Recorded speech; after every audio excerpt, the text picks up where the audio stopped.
So this might seem a bit strange, a bit weird, but I've always been really interested in countries. Well, specifically flags, actually, to be fair. A bit of a vexillologist, if you ask me. I'm very good at identifying flags. And I thought, how can I bring these two things together? Well, of course, we've seen World Drivers' title winners from all different parts of the world, all different countries.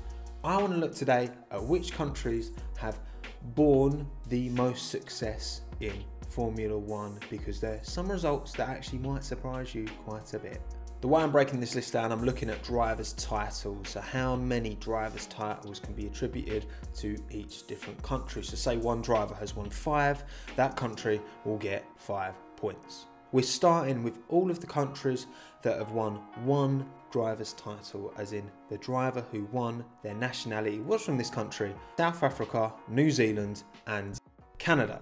For South Africa, Jody Scheckter won in a Ferrari in 1979, and he was actually, along with Desiree Wilson, was the last South African to compete in a Formula One race in the 1980 season. We've had 23 South Africans over the history of Formula One, but none since 1980. In New Zealand, Denny Hulme won it in 1967. Now, of course, he's not the most famous Kiwi in Formula One. That title goes to Bruce McLaren, but Bruce never won a World Drivers' title. Bruce didn't win one, but, you know, his cars ended up doing pretty well, didn't they? Orange for McLaren. And then, of course, we've got Jacques Villeneuve representing Canada, who won his title for Williams in 1997.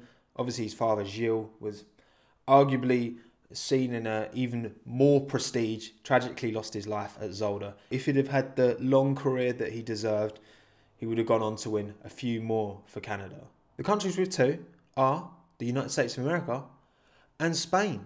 The USA, you've got Phil Hill, who won a title in 1961, and then of course Mario Andretti in 1978 took the title. Only 2 from the USA. And when you think that there's been 158 individual Americans have competed in Formula One over the history of the sport, which is the second highest of any nation, for them to only have 2 World Drivers' titles. And then, of course, Spain, 2. Who else but Fernando Alonso? His 2 title wins in 2005 and 2006 for Renault. He returns this year. Will he win another one? Definitely not. Will Carlos, maybe? He's flying the Spanish flag at the moment. Will he get an opportunity to win a driver's title if Ferrari pull their finger out? Not doubting Fernando's skill at all. It's just the Renault. Okay, on to rank number 6. And we've just got one country filling this little void with 3 World Drivers' titles. We have Italy. So you have Giuseppe Farina, who won the inaugural, the very, very first Formula One World Drivers' title in 1950. And then you have Alberto Ascari, who won in 1952 and 1953. You got to think, in the first 4 years of Formula One, you had an Italian win, Fangio, Argentina, who will pop up later on in this list, and then 2 Italians. So in the first 4 years, they won 75% of the competitions. Haven't won one since. Madness. And as much as I respect Antonio Giovinazzi, I don't think he's going to make it number 4. So on to rank number 5. We have 4 countries that hold this rank, have 4 drivers' titles between them. So we've got France, we've got Finland, we've got Australia, and we have got Austria. You've got Jochen Rindt, who was the first Austrian to ever win a World Drivers' title in 1970. And then, of course, the late, great Niki Lauda, who won in 1975, 1977 and 1984. Niki, I mean, again, we've talked about Niki Lauda, true legend of the sport, right up until his recent passing. But we haven't actually seen an Austrian in F1 since 2010 now, with our Christian Klein. Next for Australia, you've got Jack Brabham with his 3 World Drivers' titles in 59, 60 and 66. And then Alan Jones won in 1980. And obviously Jack Brabham, historically known as being the very first individual to win a Formula One race in a self-titled car. You know what I mean? That will never happen again. Never. Next we have Finland with, of course, 4 World Drivers' titles as well. Keke Rosberg 1982, Mika Hakkinen in 98-99 and of course Kimi Raikkonen in 2007. When you consider Finland's population, 5.5 million, so teeny tiny, they've only ever had 9 drivers in Formula One and 3 of them have won world drivers' titles. So basically, if you're a Finnish individual watching and you want to win a world drivers' title, you know, you've got a 33% chance if you manage to find your way into the sport. So pretty good odds. And then last but by no means least, France, Alain Prost, all 4 titles go into him in 85, 86, 89 and 1993 out of 71 entrants the French have had in the history of Formula 1. 71 French people have driven an F1 car, but only one has won a driver's title, and he's won 4. Most underrated world driver's title winner, champion of all time as far as I'm concerned, Alain Prost. Then, ranked number 4 with 5 driver's titles to their name, we've got Argentina and Scotland. Yes, I've broken up United Kingdom for this video because it's more interesting to look at it that way, and the Scots deserve the respect and their own little shout out in this video. Of course, Jim Clark, 63, 65 world drivers title winner, and then Sir Jackie Stewart with 3 in 69, 71 and 73. Respect to the Scots out there. And again, population is pretty much the same as Finland, and they've got 5 world drivers titles. Yes, split between 2 drivers, but still, that's mad impressive. GG Scotland. And then of course Argentina, Juan Manuel Fangio cleaned up in those early years. 5 world drivers titles, all for that one man. No other Argentinian has won a world drivers title.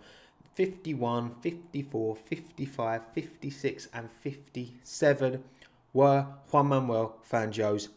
And you know what? He won that 57 title at the age of 46. So who says Lewis can't go on for another 10 more years? That's a terrifying thought. You know what I mean? All right, top 3 time. Any guesses to what this nation might be? It's Brazil. Emerson Fittipaldi in 72 and 74. Nelson Piquet in 81, 83 and 87. And then, of course, Ayrton Senna, 88, 90 and 91. I mean, to be fair, 209 million people in your nation are no wonder with the amount of insane support the Brazilian drivers get and will continue to do so going forward. There's some good Brazilians coming through the ranks, and I look forward to seeing a Brazilian back on the grid very soon, I hope.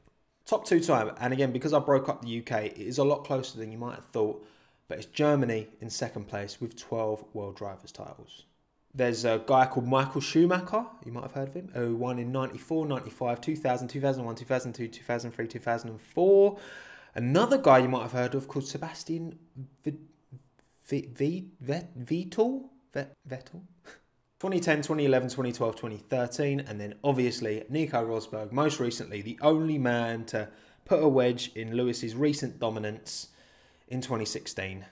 Nico Rosberg. I was actually very surprised that there wasn't more historical German World Championships, but Michael was the first German to ever win an F1 World Championship, which was mad surprising to me. And that includes, by the way, the West German, East German kind of break as well. There were no drivers' title winners from either of those either. So, and then, of course, number 1, Vindaloo. England, of course, 14 world drivers titles from the English. England. Now, most of the German success came from Vettel and Schumacher, but the English success has come from a much more broader pool, plus Lewis, of course. So, Mike Hawthorn won in 1958, Graham Hill won twice in 62 and 68, John Surtees won in 1964, James Hunt in 76, Nigel Mansell in 92, Damon Hill in 96, Jenson Button in 2009, and then Lewis, of course, in 2008, 14, 15, 17, 18, 19, and then probably 20, because it's just going to happen, isn't it? I want to round up this video with a few honourable mentions, particularly for nations that have only ever had one F1 driver compete, not win a title, just compete. Small nations. You've got Ricky van Oppel, who represented Liechtenstein in 1973.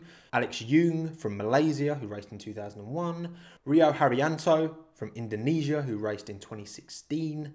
Zolf Baumgartner from Hungary in 2003-04. Thomas Eng from Czech Republic in 2001. Eliseo Salazar from Chile in 81 to 83. Robert Lagaz from Morocco in 1958, who was the first African to ever compete in a Formula 1 race, but it was in a Formula 2 car that they just kind of pushed into the Moroccan Grand Prix, essentially. And then, of course, with the best fans, Bobby Kubica from Poland, the only Polish person to ever drive a Formula 1 car from 2006 to 10. Obviously, then he had his horrific accident, which his mad comeback in 2019. Incredibly impressive. And there we go. There we have it. I hope you've enjoyed this one. This was actually really fun to research. Sometimes these videos, like, I'll be researching it, I'll enjoy it at the start, and then I'm just a bit like, I just want to get it written up. You know what I mean? But this one was actually really interesting to read about because I like stuff like this. So thank you very much as ever for watching. I do massively appreciate it. If you have enjoyed it, give that like button, one of them.